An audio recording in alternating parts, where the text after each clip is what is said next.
Oh, okay. We're going to be looking at the Sugyah of Kriah or Chorban, which is ripping one's shirt when they see the cities of Yerushalayim or the Temple Mount and its destruction as it currently is, unfortunately. So we're going to be looking at the sources. I'm going to be translating the sources, and then giving a little background to them, and then maybe explaining some of the questions that I have on each source. And then what that should spur you to do is to think about the sources, think about the questions that we ask, come up with your own questions, and then on our Sunday shiur, I'll be giving a svara, I'll be giving an explanation to understand the sugya as a whole, and then that svara will help us understand the questions that we asked. Okay, so the first source that we're going to see is a pasuk from Yirmiyahu. The pasuk says as follows: "Ve'avon Hashim mishchem mishilo mishomron shmonim ish megulachei zakan urkei bugadim umiskodim umincha lavona bi'adam lavi beis Hashem." Okay, so this tells a story of 80 Jews who came down from Shiloh, right, the current day where Shiloh is today. Today Shiloh would be about an hour's drive from Yerushalayim, so they were walking down from Shiloh, and they had 5 months after the destruction of the Beis Mikdash, they had not heard about the destruction of the Beis Mikdash, and when they heard, so then they ripped their clothing. The Radak in source number 2 explains. Says as follows. He asked the question, how could this be? How could they not know? Well, have you Beis Hashem? The Radak says, in Kikishanasu Mimkolam, when they traveled from their place, Lo Yodu B'Chorban Habayis, they didn't know about it. Ukamashmo B'Derech, Kushashamu B'Derech, when they heard, Galchu Ziknam, they shaved their beards off. Ukara B'Gdehem, they ripped their clothing. He's going to do right. So the V'Tema. Who mina chodesh hachamishi shecharav habayis ad chodesh hashvi? How could they not hear from the 5th to the 7th month after the Beis Hamikdash was destroyed? How could they not hear? Eich lo shamu b'Shilo b'Shchem u'b'Shomron? Right? How could they not hear? Ki nachda Yerushalayim, that Yerushalayim was destroyed when they were in Shechem and the Shomron, not so far. V'charav habayis v'golu Yisrael mimena, and the Jews were exiled out of Yerushalayim. How did they not see this? How did they not hear anything about it? They did hear about the destruction of the capture of Yerushalayim, and they heard about the fact that Bnei Israel were exiled out of Yerushalayim. But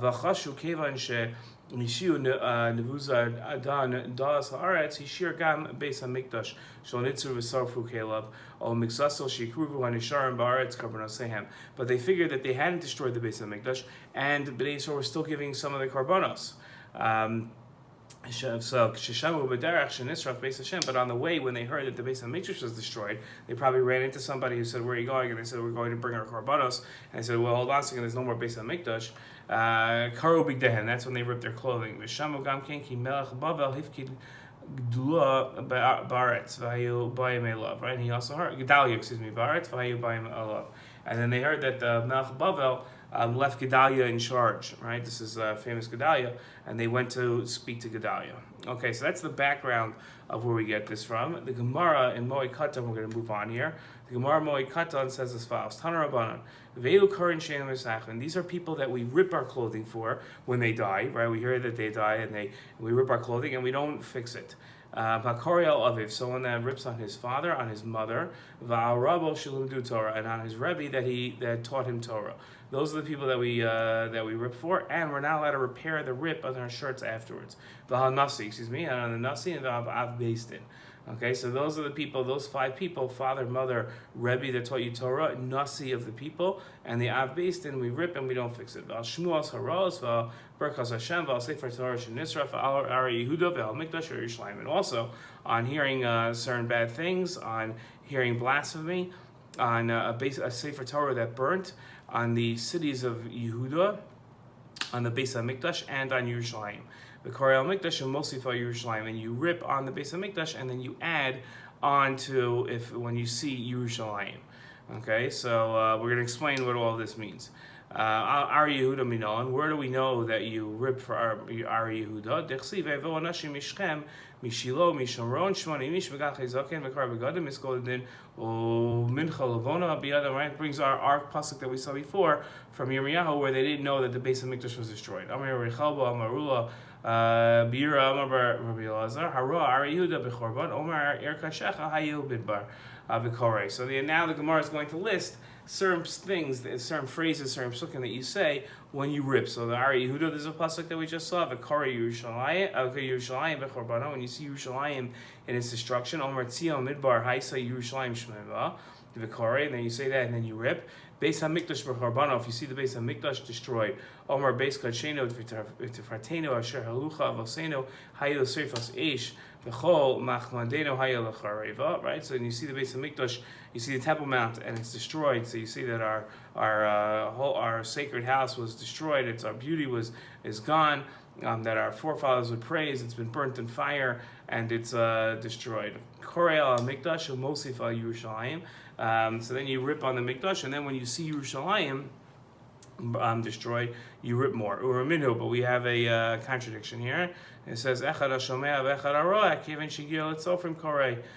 So it says that it doesn't matter if you hear about it doesn't matter if you see it, but when you get to Tzofim is a city north of Yerushalayim. A lot of people think it's Harod Tzofim, or Hebrew U is Mount Scopus.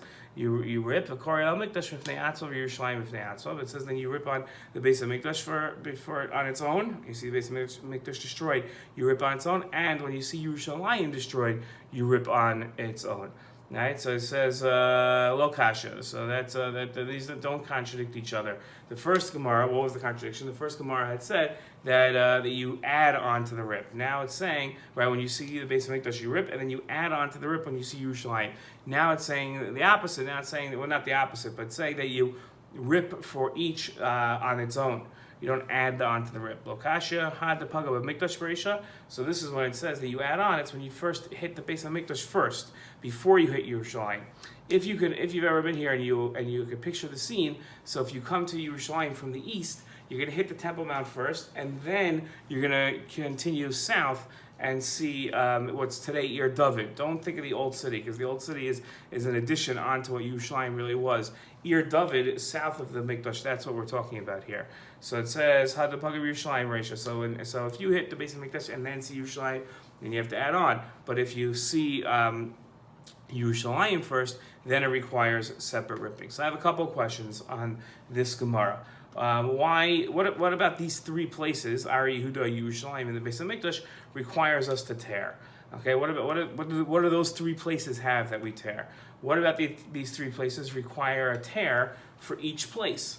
Right? So, what about each place? It doesn't allow one to be exempt from tearing if you saw just one of them. I tore today already. Okay, so I saw more destroyed things. I already tore, so I should be able to. So why is it that each one requires its own tearing?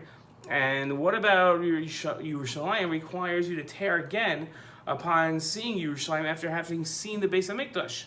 I saw the base of Mikdash. So if I saw the base of Mikdash first and then I saw Ari Yehuda, I wouldn't have to tear. But if I see the base of Mikdash and then I see Yerushalayim, I have to tear again. So why Yerushalayim do I have to tear one more time? Okay, what do these things have about them that requires us to tear? Okay, we're going to go to source number 4. Source number 4 is the Rambam Hilchos Taanis and Hilchos and the Rambam says as follows: Mishra Ari Yehuda b'Chorbanam. Someone that sees the cities of Yehuda in destruction, Omar Ar Yerkashachayim Midbar V'Korei. Right, just like we saw in the Gemara, you say this phrase and then you rip. Ra Yerushalayim b'Chorbanam, Amar Yerushalayim Midbar, same thing. You see Yerushalayim, you say the pasuk that we saw in the Gemara. Beis Hamikdash b'Chorbanam, you see the Beis Hamikdash, Omar Beis Kachino v'Tarteno, same thing V'Korei. So where's the furthest place that you could be that you have to start already, you have to tear? So it says that's from Tzofim, from this place. Again, we said north, probably Mount Scopus. And when you get to the base of Mikdash, Korei Acher, then you rip again. If you reach the base of Mikdash first, when you come from the desert, like where I am, when you come from the east, so Al Mikdash and Mosifah Yerushalayim, right? Like as we explained before.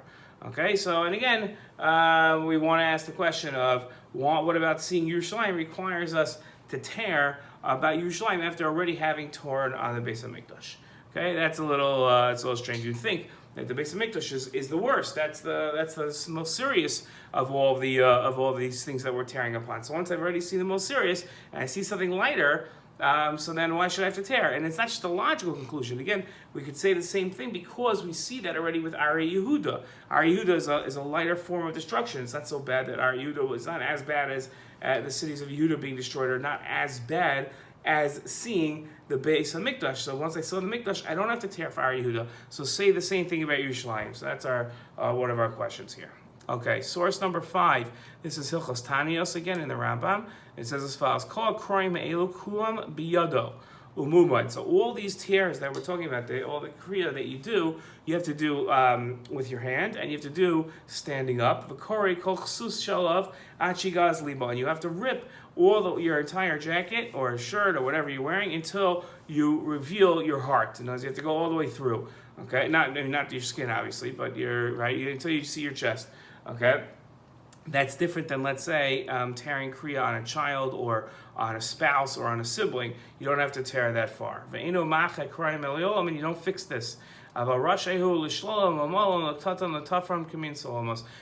do a little repairs, but the main, like an actual repair, you're not allowed to do.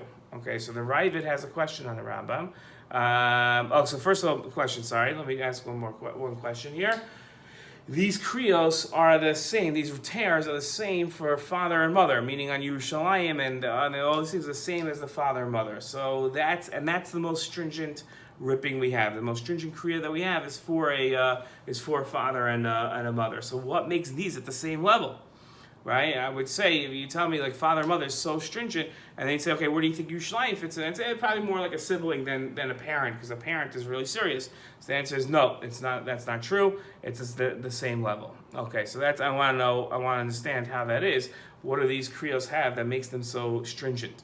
Okay, then looking at the Raavad says as follows. So the Raavad has a question on the Rambam. This is source number 6. So the Raavad says as follows: all these tears have to be done standing up with your hands, just like a parent. So the Raavad says, Amar Abraham lo nirakenet Gemara. The Gemara doesn't seem to say this. Shahari shanu b'tosefta lo yishavu laviv limo el lechui bilvad aval b'kli kol b'gadam shalav achigaz libo lo yishavu. So it says it's true. The Raavad says that the Gemara does seem to say that parents and Yerushalayim are on the same level as it comes to fixing. That's true. But when it comes to using a kli, like a knife to cut, or when it talks about going all the way until you reveal your heart, so that's not the same, right? That we say that Yerushalayim is more like a sibling. It's not like this. It says, and then even if we say it's in front of the nation, in front of other people, so that's only the nasi is the same. So the Raavad seems to say there's a difference here, and the Rambam goes on in source number 7. We're going to get to the Raavad. We'll ask a question on the Raavad in a second. The Rambam says as follows: says Kederach shekor yodam alavi v'alimo kachayev l'krol arabo shimdu Torah. So the Rambam says just the same way you tear kriya on your parents, so too you have to tear kriya in the same level of seriousness as repairs and megalas libo for your rebbe. So also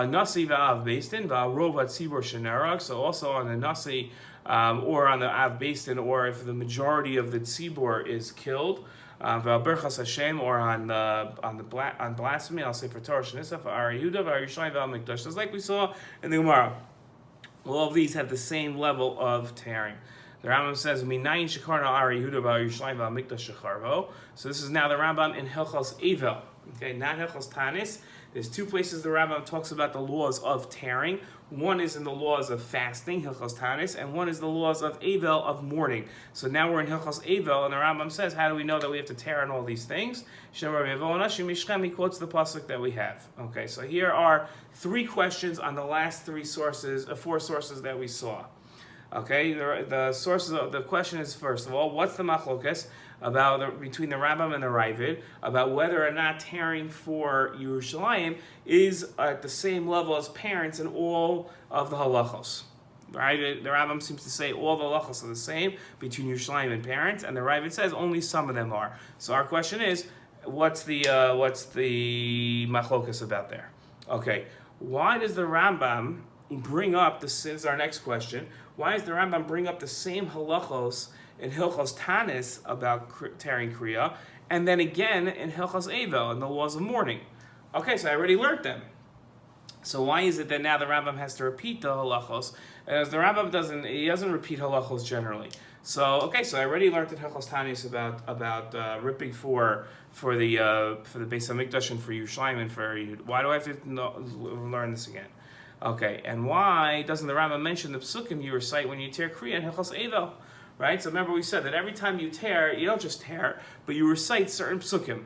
Okay, so when the Rambam codifies that halacha, when he brings down that halacha of the pesukim that you say, he only says those pesukim, he only brings those up in Hilchos Taanis. In Hilchos Avel, when he repeats these halachos, he doesn't tell you what to say, he just says to tear. So if you're going to repeat the halachos, repeat the halachos. So why does he only repeat some of the halachos?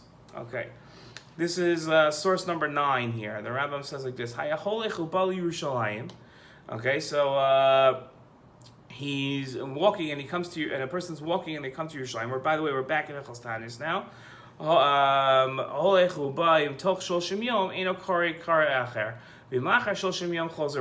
so this is a halacha that most of us are familiar with. That if I see the churban, right, and I see it again within 30 days, I don't have to tear again. Okay, I only have to tear if I haven't seen it in 30 days. If I haven't seen the place of destruction within 30 days, so if I visit Israel every year, so then I have to tear. But if I live close to Yerushalayim and I see it every day on my way into Yerushalayim, so then I don't have to tear again. Okay, so my question is, what's the idea behind this halacha that it's only every 30 days? It seems kind of random. And my question is, why is this halacha mentioned on Hilchos Taanis, but is not mentioned in Hilchos Avel when the Rambam repeats the laws? Okay, again, the Rambam doesn't say this in Hilchos Avel. Okay, good. Okay, let's go on to the tour. This is source number 10, and the tour says as follows: Haroa ir Ari Yisrael bechorban Omar al Rishona Shura ir Kashecha Yovid Bar Vakori Vein Tzach Lekore Od Ba'Cherus. Okay, so good. So the halachos that we saw, you rip if you see Ari Yisrael, which is probably the same thing as Ari. Okay, so good, fine. So let's see. The Prisha on this, source number 11. The Prisha says as follows: Haroa Ari Yisrael. And this halacha comes from what we saw a teaching of Rabbi Elazar in Boei Katan. We saw that, I think, in source number 3. V'sham kasav Ari Yehuda. And there it says Ari Yehuda, not Ari Yisrael, like the Torah just said. Right? V'kach kasav Rabbeinu. Not only that, but the Torah wrote that later on when he quotes these halachos in his laws of mourning. He also wrote Ari Yehuda, right? In Yordeas and Shemem. That's how every posik says this. Says Ari Yehuda, does not say Ari Yisrael. So where does the Torah come up with Ari Yisrael? Right? So Ari Yisrael, Denaka Hacha Lav Dafka. So it's not specifically Ari Yisrael, he says. Right? That's how the Prisha explains it. It could also be Ari Yehuda. Ari Yehuda Dafka.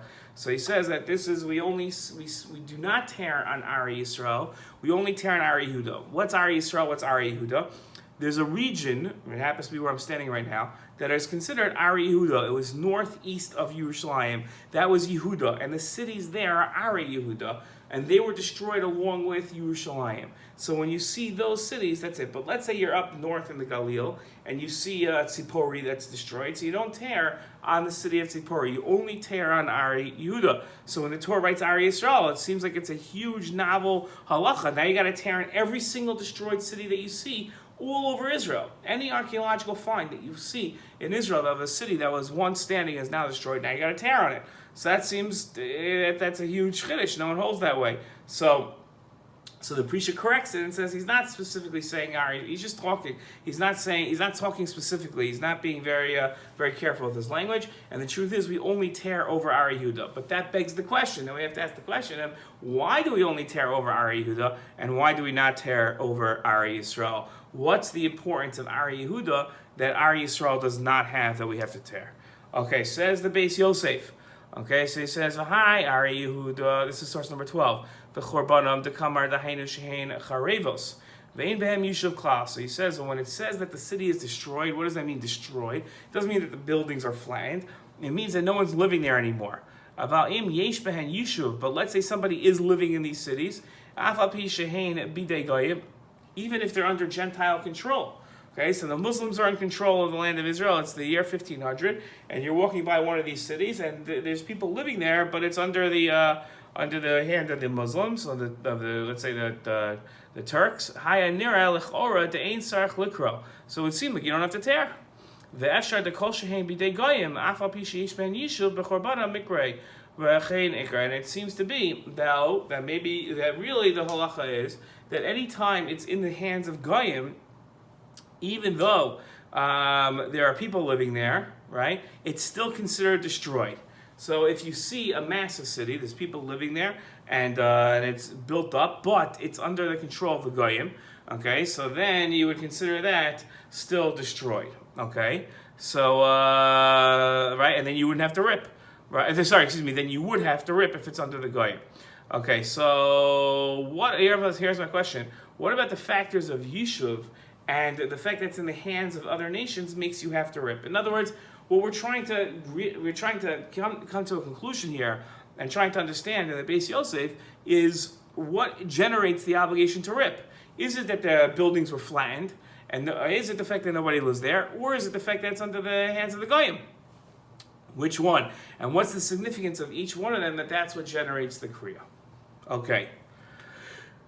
Going on to source number 13, in the Piskei Tshuvos in Orach Chaim, this is source number 13, it says, Kfar Kasvu Gedolei Doredo, the greats of our generation, this is talking about today, it says, She'ein Lismach al Svar Azu, Ki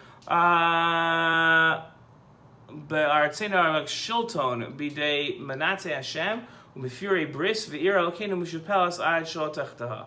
So it says that nowadays, right, we have the modern state of Israel. And everything's under the control of Jews, right? This whole, from the river to the sea, is under the control of Jews today. So every one of these cities is under the. He says no. Most of the rabbis today, he says, holds that if there's people that are living in these cities, but the cities are under Jewish hands, but the Jews are heretics, right? They're not believers in a Kadosh Baruch Hu. They don't follow the Torah. You still have to rip kriyah, okay? Which now begs the question. Hold on a second. What generates the kriyah? Is it the fact that the city is destroyed? Is it the fact that nobody's living there? Is it the fact that it's under the hands of the goyim, or is it under the fact that it's under the hands of heretical Jews?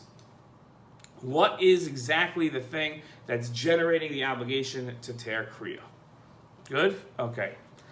Source number 14. Back to the Beis Yosef. He says, "Mashakasav eino tzarich likro od ba'acheros ki diktek shamar rosh."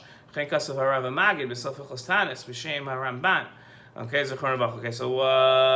it says that if you just see one city in Ari Yehuda, okay, and you rip, you don't have to rip for the other cities of Ari Yehuda. Okay, if I keep running into more and more cities that are destroyed from Ari Yehuda, I don't have to keep ripping on every single one of them.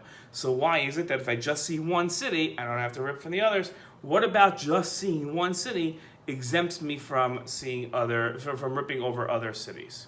Okay. Another halachos is the Beis Yosef source number 15. Im kara b'Ari Yehuda chozer v'kara Yerushalayim.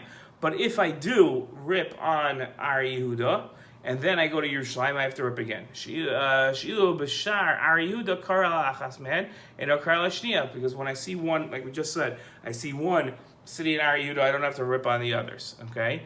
V'korei al Ari Yehuda b'fnei atzman v'Yerushalayim kara acher b'fnei atzman. So I rip one actual rip on Ari Yehuda and then one rip on Yerushalayim. V'im kara Yerushalayim tchila. But let's say I see Yerushalayim first.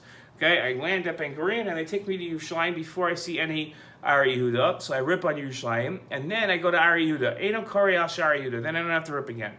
Shekvar kara l'kedusha shebekulam, because I've already torn on the kadosh of them all, meaning Yerushalayim. So I don't have to go ahead now and tear on Ari Yehuda. So see Ari Yehuda first, and then Yerushalayim, tear on both. See Yerushalayim first, and then Ari Yehuda, only tear on Yerushalayim. V'gam harash kasav yiradai Ari Yehuda eina korei el Rishona. Right, the Rush said the same thing. You only tear on Ari Yehuda if you saw it first.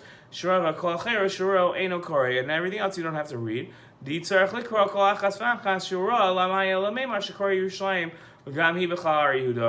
Yerushalayim is actually one of the cities of Yehuda.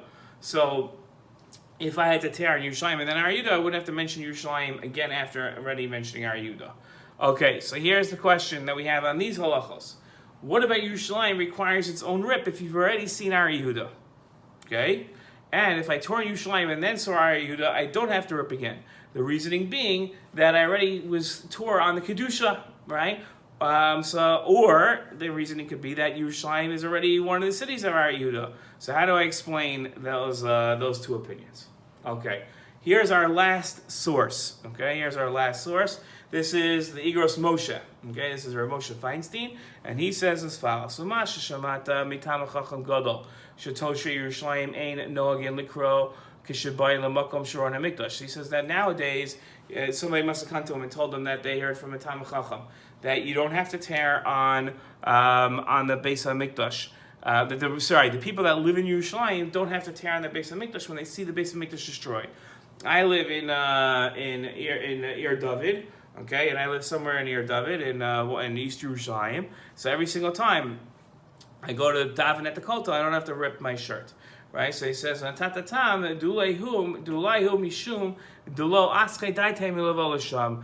So he says it could be that maybe, now again, we're not talking about they see every single day, because if you see every 30 days, everybody agrees. But let's say you're talking about a guy who doesn't go to the kotel every day for davening. Let's say he doesn't even see the Makom Hamikdash, he doesn't see the Temple Mount all the time. He's just he goes the opposite direction. He wakes up in the morning and he continues traveling further south. He doesn't look behind him, so he literally never sees the Makom Hamikdash. Okay, he lives right there, but he never sees it. So now they told Rav Moshe that they don't tear kriya even when they see the Beis Hamikdash.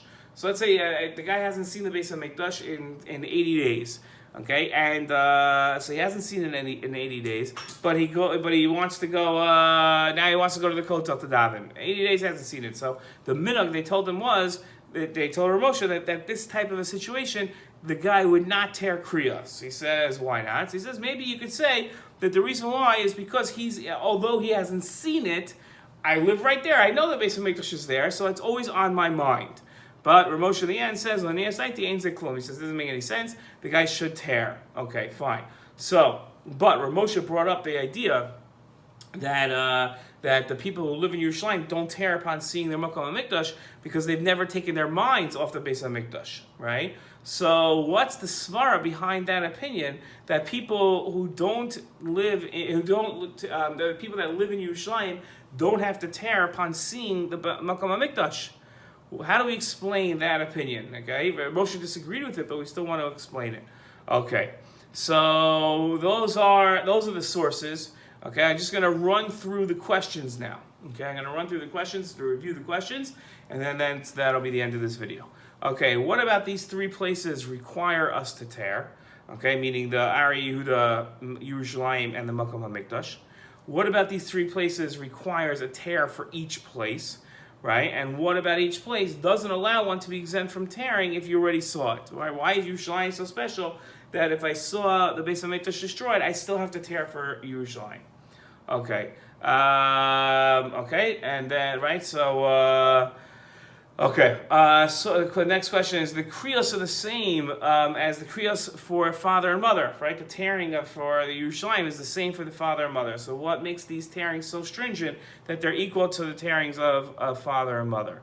We wanted to know what the debate was between the Rambam and the Raavad over whether the halachos of tearing for parents all apply for tearing over Yerushalayim or only some of them do, right? The Rambam said they all apply, the Raavad said only some of them do. Okay, our next question is, why does the Rambam bring up these same exact halachos over and over again in Taanis and then again in Hilchos Avel? So he brings them up in the laws of fasting and the laws of mourning. Why does he bring them up?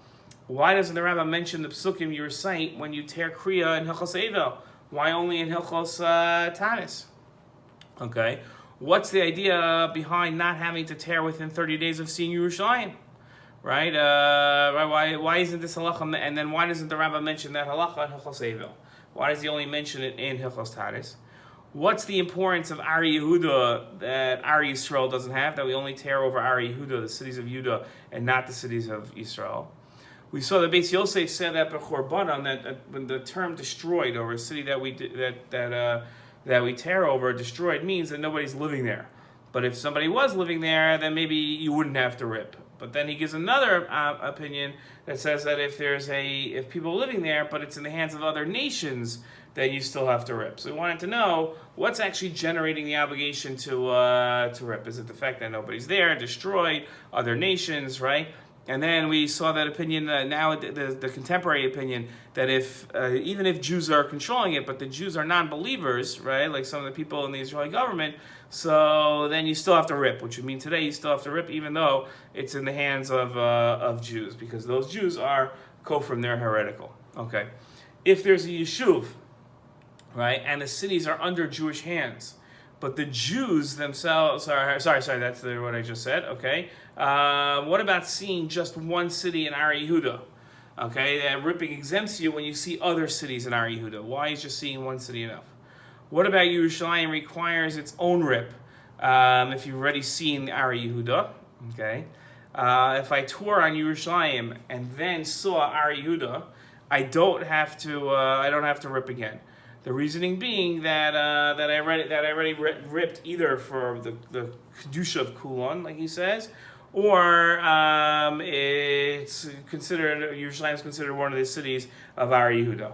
So how can we explain both those opinions? And then we saw Rav Moshe's opinion explaining that there's a Talmid Chacham in Yerushalayim that maintains that if you've if you're already if you live in Yerushalayim, you never have to tear kriyah, even if you haven't seen the Mikdash in 30 days, because you always have your mind on the Mikdash. We wanted to understand how that exempts you from ripping, and then wanted to understand why does Rav Moshe disagree with that opinion. Okay, those are our sources. Those are our questions.